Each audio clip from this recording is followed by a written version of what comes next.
The pen was already uncapped, the paper was already pushed toward me, and my parents were already done with me.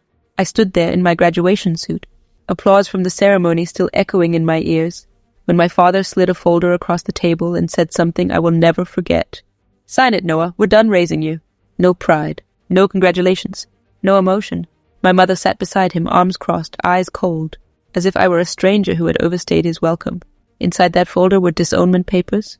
On the day I graduated, I remember my hands trembling, not from fear, but disbelief, when my uncle smirked and said, "This is what happens when you think too highly of yourself." And just when humiliation was about to swallow me whole, the restaurant doors opened, every conversation stopped. A calm, powerful voice echoed through the room. "Excuse me, is Noah Bennett here?" In that moment, I knew my life would never be the same again. My name is Noah Bennett, and from the day I can remember, I was never the priority. That role belonged to my younger sister, Lauren. Lauren was the dream child, the one my parents planned their future around. The one they protected, praised, and invested in. I was the backup plan.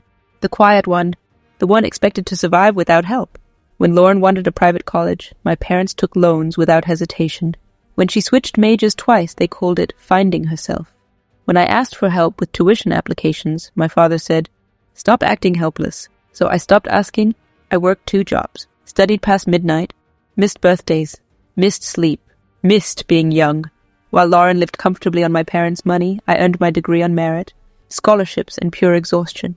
Still, I hoped graduation would be different, that for once they would look at me and feel proud. I was wrong. The tension didn't start at dinner. It had been building for years. My parents barely attended my college events, never asked about my projects, never cared about my internships. But they always asked one thing, "How's Lauren doing?" At the graduation dinner, they were unusually formal, too calm, too prepared. My father cleared his throat before dessert. "We need to talk about something important," he said. That's when my mother placed the folder on the table. "You're graduating," she said, "which means you're officially on your own." I opened the folder slowly. Legal language, signatures, cold words, termination of family responsibility. I looked up at them, stunned. "You planned this?" I asked. My father nodded. "It's practical. Lauren needs our support." "You don't." That's when I realized something terrifying. They weren't punishing me. They were erasing me. They wanted my success without my presence, my distance without my dignity, and they expected gratitude. I pushed the folder back. "I won't sign this." My uncle laughed. "Don't be dramatic. You have nothing without us." Before I could respond, the doors opened.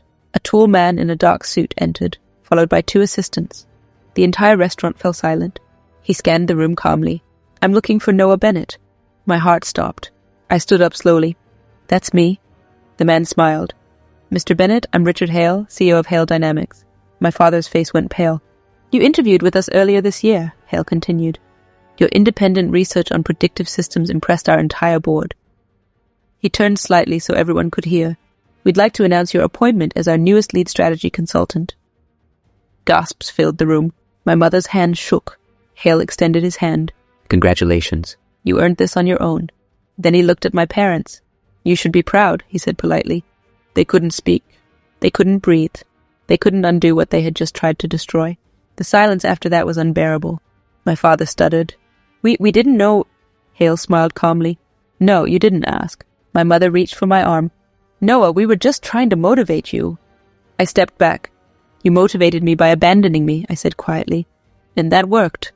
Hale placed his card in my hand and left. I looked at the unsigned papers one last time. Then I stood up. "I don't need to be disowned," I said. I already walked away. I left that restaurant alone, but for the first time, I felt powerful. Some families teach love, others teach survival. I learned that success doesn't come from approval. It comes from endurance. They tried to erase me. Instead, they witnessed my arrival. And the greatest revenge wasn't anger.